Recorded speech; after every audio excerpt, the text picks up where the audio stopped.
Justin yagadde kubagamba nti ku nsonga za Honorable Kiruuluuta Nkerettanyi Yusufu okwonoona amaka ga Nsambya Furniture ne Mirembe Beddings. Mirembe Beddings yatugamba bw'ati. Senga tali oyo guy, senga mwena temumanyi waneeno, ye muntu eyankwata ku mukono. Nga tewali n'omwanda bati mwako omugaso.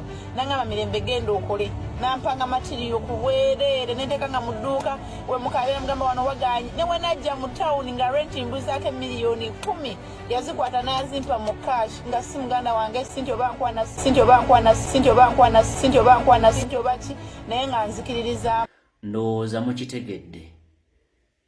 Kiruuluuta takwana Mirembe Beddings wabula Good Samaritan yamuwa ku capital eyatandika bizinensi n'amusasulira ne rent.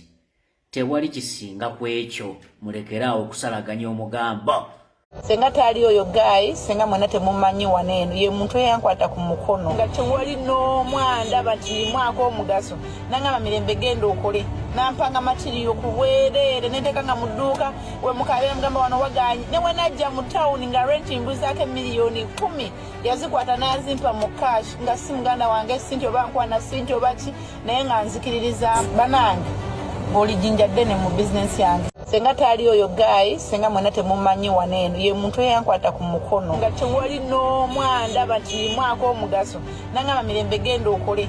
Nampanga matiriyo kuweerere nendekanga mu dduuka we mukabeera mugamba wano waganye ne wenajja mu town nga renti mbuzaako miliyoni 10 yazikwata n'azimpa mu cash nga si muganda wange sinti oba nkwana sinti oba ki naye nga nzikiririza banange ng'oli jjinja ddene mu bizinensi yange.